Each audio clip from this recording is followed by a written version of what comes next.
மலை அடிவாரத்தில் ஒரு சிறிய கிராமம் இருந்தது.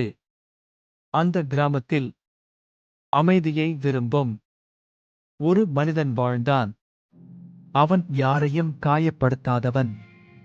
தன் வேலையை பார்த்துக்கொண்டு எவரிடமும் விளக்கம் சொல்லாமல் வாழ நினைப்பவன். ஆனால் அவன் வாழ்க்கையில் ஒரு வலி இருந்தது. எங்கே போனாலும் சில பேர் அவனைச் சுற்றி வந்து கேள்விகள் கேட்டார்கள். ஏன் இப்படி செய்கிறாய்? அதுக்கு உனக்கு என்ன உரிமை? நீ சொல்றது உண்மையா? கேள்விகள் கேள்விகளாய் அவன் மனசுக்குள்ளே அதிர்ந்து கொண்டே இருந்தன. அவன் பதில் சொல்ல முயன்றான், விளக்கம் கொடுக்க முயன்றான். ஆனால் ஒவ்வொரு பதிலுக்கும் இன்னொரு கேள்வி. மனசு சோர்ந்த நாள் ஒன்றில் அவன் மலைக்குப் போனான். மலையின் உச்சியில் ஒரு பழமையான ஆலமரம். அதன் அடியில் ஒரு சித்தர் மௌனமாக அமர்ந்திருந்தார். அந்த மௌனம் கேள்வி இல்லாத மௌனம். மனசு உடைந்து அவன் கேட்டான், சுவாமி, நான் யாரையும் காயப்படுத்தல. ஆனாலும் கேள்வி கேட்டே என்னை கஷ்டப்படுத்துறாங்க. நான் என்ன பண்ண? சித்தர் பதில் சொல்லவில்லை. மெதுவாக ஒரு கல்லை எடுத்தார். அதை அவன் கையில் வைத்தார்.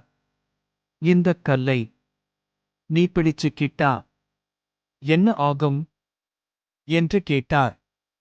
கை வலிக்கும், அவன் சொன்னான். சித்தர் சிரித்தார். அப்படின்னா கீழே போடு.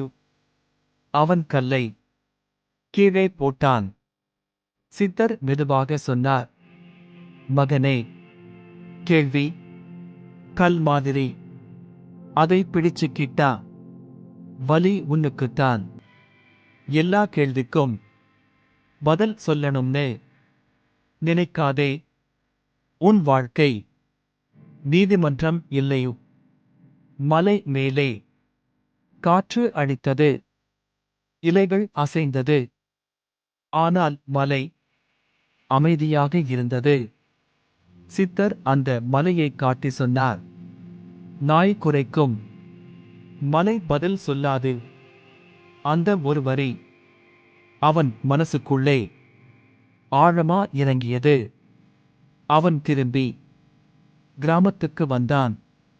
மறுபடியும் கேள்விகள் வந்தன. இந்த முறை அவன் வாதிக்கவில்லை, விளக்கம் கொடுக்கவில்லை. ஒரு ஆழ்ந்த மூச்சு, ஒரு அமைதி. சில நேரம் ஒரு வரி மட்டும், நான் என் வழியில் இருக்கேன். சில நேரம் மௌனம். கேள்வி கேட்டவர்கள் மெல்ல மெல்ல அமைதியாகிவிட்டார்கள். ஏனென்றால் கேள்விகளுக்கு சக்தி இருப்பது பதிலில் இல்லை, கலக்கத்தில். அந்த நாளிலிருந்து அவன் வாழ்க்கை மாறவில்லை. அவன் மனசு மட்டும் அமைதியானது. மலை போல கேள்விகள் இன்னும் இருந்தன. ஆனால் அவை இனி வலிக்கவில்லை. ஏனென்றால் அவன் கல்லை பிடிச்சு கொள்ளவில்லை.